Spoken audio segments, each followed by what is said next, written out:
देखिए, आज सुबह आप में से ही किसी का मेरे पास फ़ोन आया था। जब मैंने उनका फ़ोन सुना, उनकी बातें सुनी, तो कहीं न कहीं मेरा मन भी काफ़ी उदास हो गया।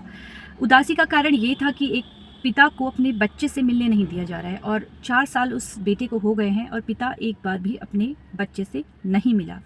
एक पिता जो बहुत दूर रहकर छत्तीसगढ़ के जंगलों में रह रहा है, सेना में कार्यरत है और अपने परिवार को पालने के लिए ऐसी स्थिति में जूझ रहा है, नौकरी कर रहा है कि उसका परिवार सही तरीके से रहे। लेकिन पत्नी ने अपने पति पर आरोप लगा दिए, मारपीट का आरोप लगा दिया, 498 ए का आरोप लगा दिया है, मेंटेनेंस का मामला दर्ज करा दिया है।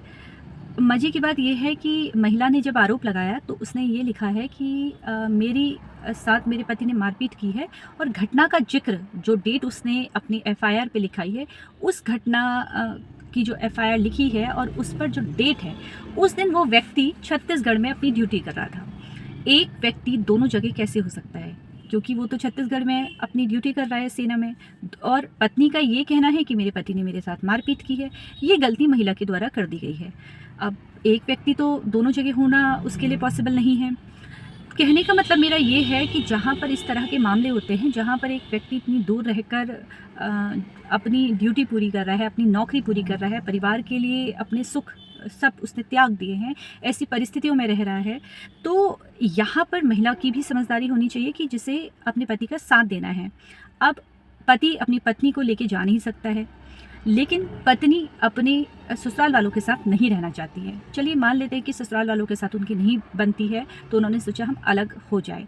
अब इस बीच अगर उनका बच्चा हो जाता है, उनका एक बेटा हो गया है, अब पिता का ये कहना है कि मैं जब छुट्टी में अपने बेटे से मिलने के लिए गया तो उस दिन उन्होंने मुझे गाली गलौज करके, मारपीट करके मुझे अपने घर से बाहर कर दिया।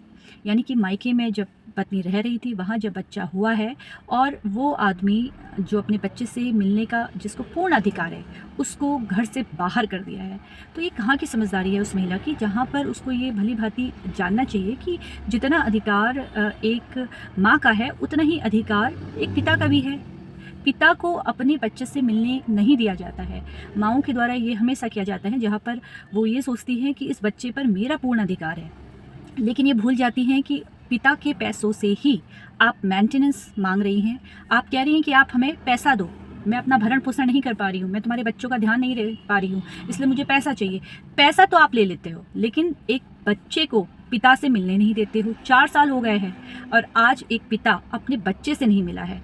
और पिता की गलती भी ये है कि पिता सिर्फ एक बार गया, उसके साथ गाली गलौज हुई, आप इसको इस तरह से लीजिए कि मारपीट हुई, गाली गलौज हुई और पति को यानी कि उस व्यक्ति के मान सम्मान में ठेस पहुंची और उसने ये कसम खा ली कि मैं अब यहाँ नहीं रहूँगा, मैं यहाँ कभी नहीं आऊँगा।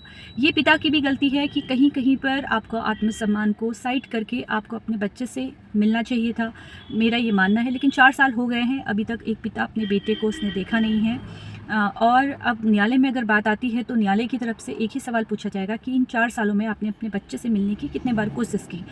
तब शायद उस व्यक्ति के पास कोई सवाल का उत्तर नहीं होगा। वो ये नहीं कह सकता है कि मैं अपने आत्मसम्मान के लिए उस बच्चे से या उनके घर में मैं नहीं गया।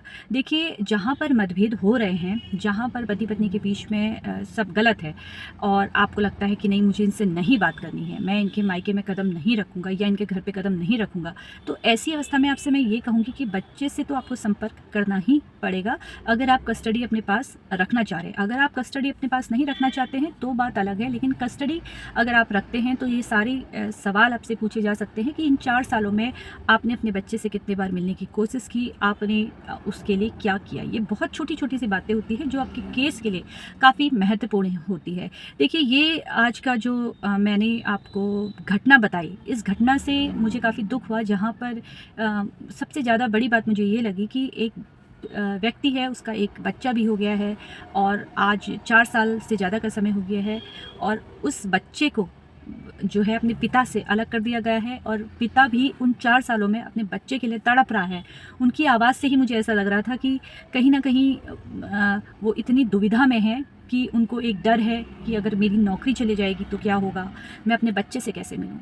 तो इस तरह के जो झूठे केस किए जाते हैं या कस्टडी के मामले होते हैं, ये बड़े पेनफुल होते हैं, जो मुझे भी बड़े इस तरह की घटना जब मैं सुनती हूँ तो कहीं न कहीं मैं भी काफ़ी दुखी होती हूँ, लेकिन आपके पास सबूत होने चाहिए, इससे ज़्यादा तो मैं आपसे कुछ कह नहीं सकती। अपने सबूतों पर ध्यान रखिए और अपना जो पॉज़िटिव आपके थॉट हैं, बस उसे ही आप क्रिएट कर सकते हैं। अच्छी सोच के साथ अपने केस में आप आगे बढ़ सकते हैं। फ़िलहाल इसी तरीके से आप लोग मुझसे जुड़ते रहिए। धन्यवाद।